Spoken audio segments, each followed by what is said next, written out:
बिस्मिल्लाहिर्रहमानिर्रहीम। अस्सलाम वालेकुम। अल्लाहुम्मा सल्लि अला मुहम्मदिन व अला आलि मुहम्मदिन कमा सल्लैता अला इब्राहीम व अला आलि इब्राहीम इन्नका हमीदुम मजीद। अल्लाहुम्मा बारिक अला मुहम्मदिन व अला आलि मुहम्मदिन कमा सल्लैता अला इब्राहीम व अला आलि इब्राहीम इन्नका हमीदुम मजीद। आपका बहुत बहुत शुक्रिया, आप मेरे चैनल को सब्सक्राइब, लाइक और शेयर करते हैं, जिससे मेरा बहुत हौसला बढ़ जाता है। अच्छा, अब हम अपनी कहानी की तरफ चलते हैं। हम रावलपिंडी के करीब एक गांव ढोलक लियान में रहते थे।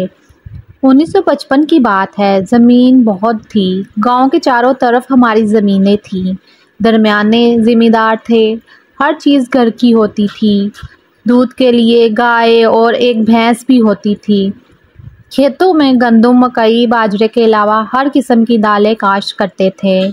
घर की ज़रूरियात के लिए सब्जियां भी काश्त करते थे। टिंडे, करेले, घिया, कद्दू, मिर्चें, हलवे वाले कद्दू, तोरियां, भिंडियां भी काश्त करते थे। और इसके अलावा खरबूजे, तरबूज खाने के लिए काश्त करते। अमरूद, कुछ अखरोट और फ्रूट के दरख्त भी मौजूद थे। देसी तूत और दरेक के दरख्त भी थे। सहन भी बहुत बड़ा था। ज़राअत पर ही गुजारा होता था। ज़रूरी अजनास में कुछ अपनी ज़रूरियात की चीज़ें रख लेते, बाकी बैलगाड़ी में डालकर मंडी में ले जाकर बेच देते थे और इसके बदले नमक, हल्दी, गुड़ और दीगर मसाले ख़रीद लेते थे।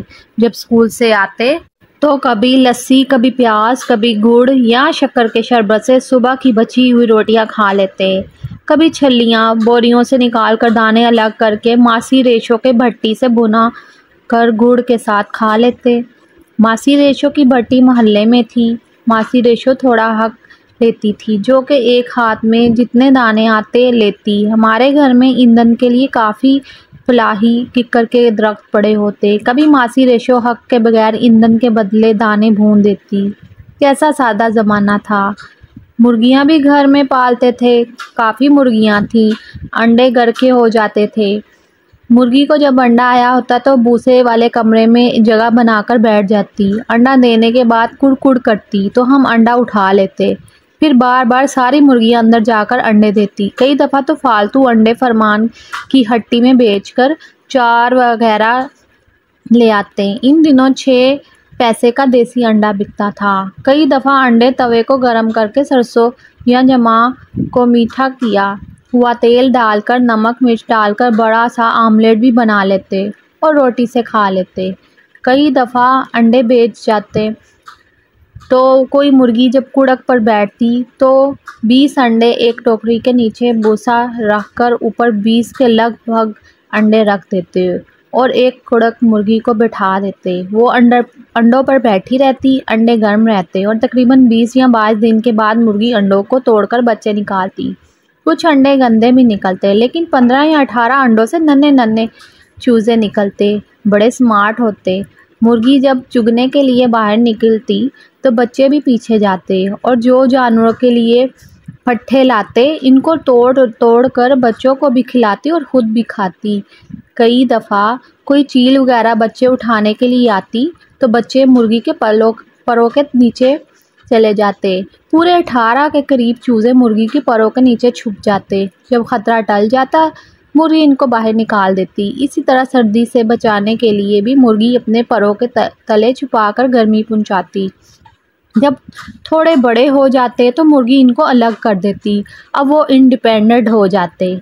इन में कई मुर्गी होती और कई मुर्गे होते और कई मुर्गियां। मुर्गे जब बड़े होते तो सर्दी के मौसम में जीवन तरकान से ज़िबा करके पर नोच लेते और खाल समेत मट्टी की कटोई में पका लेते। शोरबा भी पी लेते और मज़ेदार होता था। कुछ मुर्गे अजान देते थे, वो मुर्गियों के लिए छोड़ देते। 4 मुर्गियों के लिए एक मुर्गा काफ़ी होता था। खेत हमारे घर के नज़दीक थे। चुगने के लिए खेत में घास फूस खाकर शाम को घर आ जाते और दरेक के ऊंचे दरख्त पर चढ़कर बैठ जाते। दरेक के टहनियों पर 2 पाँव पर बैठकर सो जाते। अल्लाह की कुदरत, किसी मुर्गी को नीचे गिरने नहीं देते।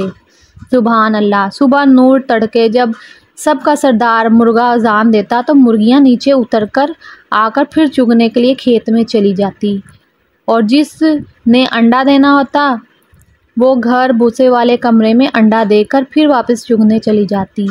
ایک دفعہ ایک مرغی کافی دن گھر نہیں آئی۔ ہم نے سمجھا کوئی گیدڑ اٹھا کر لے گیا ہے، لیکن کافی دن گزرنے کے بعد چوزے لے کر گھر آئی تو والدہ محترمہ بہت خوش ہوئی۔ وہ مرغی شاید کھیت میں انڈے دیتی رہی اور وہاں سیتی رہی۔ جب چوزے نکلے تو چوزے لے کر گھر آ گئے۔ سبحان اللہ! اللہ کی کون سی نعمتوں کو جھٹلاؤ گے؟ شکر الحمدللہ، آمین ثم آمین یا رب العالمین۔ اپنا بہت سا خیال رکھیے گا۔ میرے چینل کو سبسکرائب، لائک اور شیئر کر دیجیے۔ آپ کا بہت بہت شکریہ۔